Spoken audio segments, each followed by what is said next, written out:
You like football? Well, you need to hear this. Yesterday was the kickoff of what could be a years-long battle between the NFL, the Players Union, and retired players, and billions of dollars are at stake. The players are accusing the league of hiding information about the dangers of head trauma during play and are seeking damages for their injuries.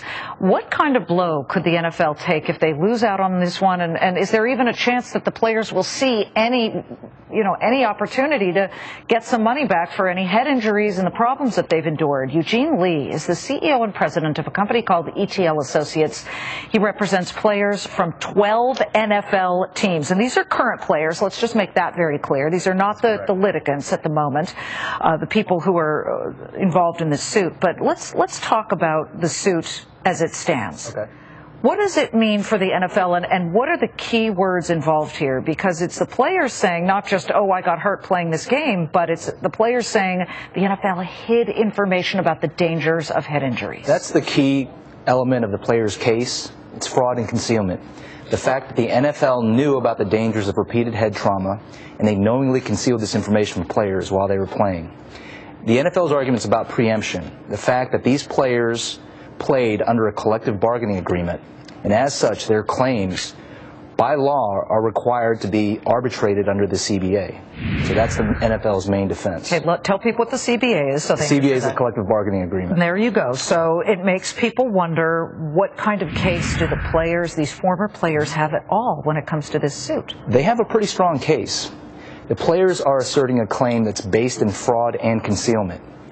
As such, meaning that the NFL knew that there was an inordinately high number of head injuries and that they hid the patterns and the impacts of these head injuries. That's correct. And that's their get-out-of-jail-free card. The fact that fraud and concealment lies at the heart of their claim, this takes the claim outside the scope of the CBA. Well, how do they prove that? I mean, if this goes back that far, is this pre-email? Do they have, I don't know what kind of proof they would have that the NFL was nefarious in hiding these things. In 1994, the NFL created a mild traumatic brain injury committee to study the long-term effects of repeated concussions.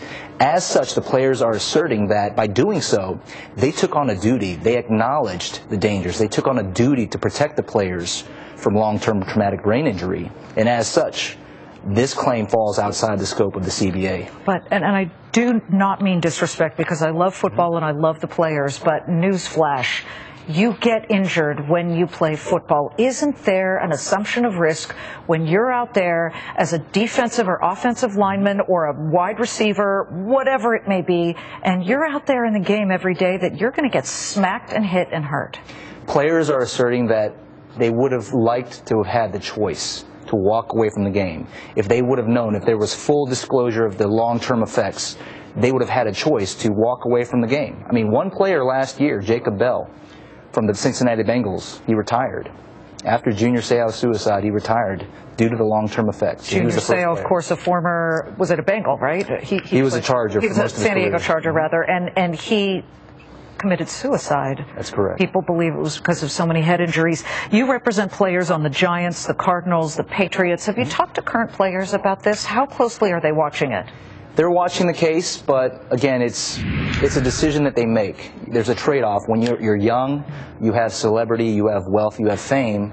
A lot of players, even in today's NFL, would not give that up for the long-term effects. There you go. I mean, I just wonder, even if with the choice, would they jump away from it? Eugene, thank you very much. Eugene Lee is an agent who represents. These people will be watching it very closely, but it can't be good news for the NFL to be in the spotlight under these circumstances, Ashley. Not at all, Liz. Thank you very much. Well, coming up.